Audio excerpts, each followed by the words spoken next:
My reflection has always been a little off. It's like if you paused a film reel and then played it again.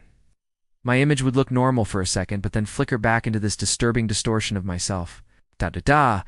I was getting dressed in the morning and caught my reflection out of the corner of my eye. Da! The first thing I noticed was that my teeth were darker than they should have been, almost black. But the most disturbing thing was my eyes. It got so bad that I couldn't go anywhere without seeing its mocking smile, sometimes catching me in the act of running away from it. When I turned around, I'd find it standing right behind me, eyes gleaming with malicious delight. It's not because they didn't love me, but because they couldn't hear me.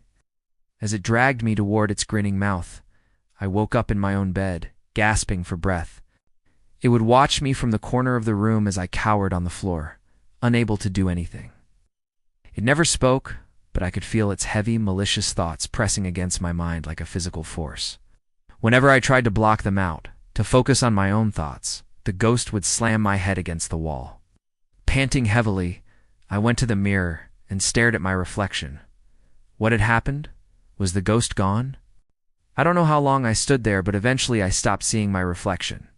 In its place was an empty mirror. After that, I was too scared to try and escape anymore. Turning around, I saw the ghost standing in the doorway. It was solid, real, and it was smiling, but it wasn't my face. We're the same, you and I. I am you. You are me.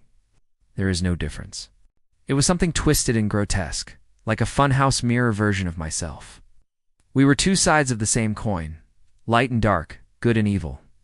And in that realization, I found my power. I screamed and fell backwards. As it closed in, I could see the darkness swirling inside its eyes, the emptiness of its soul. But then, something strange happened. The ghost flickered. For a moment, I could see my own face superimposed over the monster, and in that brief instant, I understood. I looked into its eyes and felt something snap inside of me. I can still feel its presence watching me from the shadows, waiting for me to slip up. And sometimes at night, I swear I hear its laughter echoing through the halls.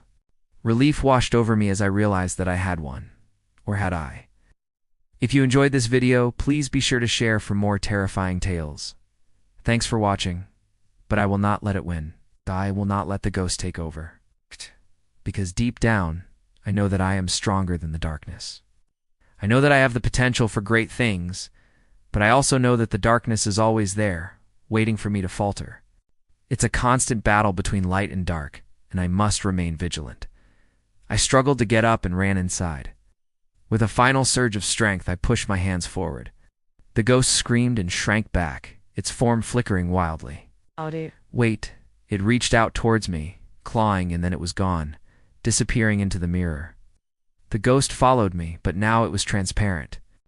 I may have defeated the ghost in the mirror, but the war between us is far from over. I could see right through it. And then I realized that it wasn't following me. It was trying to get back in the house. I don't know what it was, some kind of switch, but suddenly the ghost lunged at me, its eyes blazing with hatred. It tore at my flesh with its fingernails, dragging me closer and closer to the mirror. I could feel my skin tearing apart as I was pulled through the glass. I just hid in my room waiting for the inevitable. I wasn't making a sound. My screams were silent, as if the ghost was muffling my cries.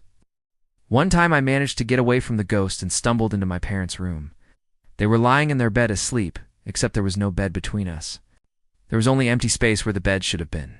Standing where my parents should have been was the ghost. There were huge, soulless pools of nothing staring back at me. I could see my own terror reflected back at me. It was when I was 17 that I became aware of it. I went to school that day, but all I could think about were those eyes. That night when I looked in the mirror, the eyes were still there. But now they seemed to be smiling, or at least something was pulling up the corners of my mouth. Over the next few weeks, the smile got bigger and bigger. At first, it was only when I looked directly at my reflection, but then it started appearing even when I looked away.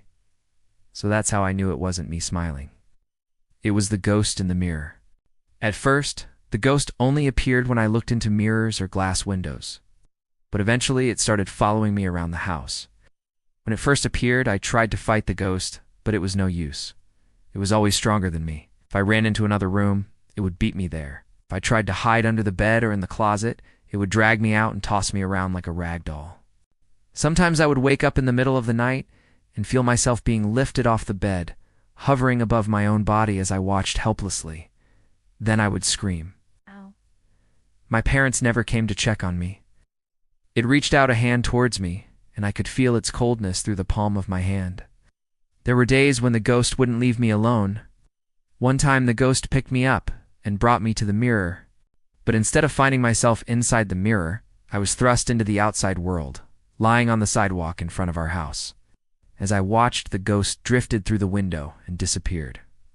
Then I heard footsteps behind me. "Why did you let me win?" it asked. Its voice sounded like nails on a chalkboard. "You're supposed to be the ghost." "You're the one who made me," I said. The ghost threw its head back and laughed, a sound like shattering glass. With that, it lunged at me, eyes blazing with hate. The ghost wasn't just a part of me. I was a part of it. The ghost roared in anger as I raised my hands, recoiled as if burned. I collapsed onto the floor, trembling. As I looked into the mirror, I saw my own face staring back at me, pale and drawn, but it was me. The ghost may be gone, but the damage it left behind remains. Now that I have defeated the ghost, I am filled with a new purpose, a determination to make the most of my life. If I let the darkness take over, then the ghost will return, and I will lose myself once again. As I write this story down, I can feel the darkness rising within me, whispering to me, tempting me to give in to my darker impulses. I just hope that I'm strong enough to keep it at bay forever.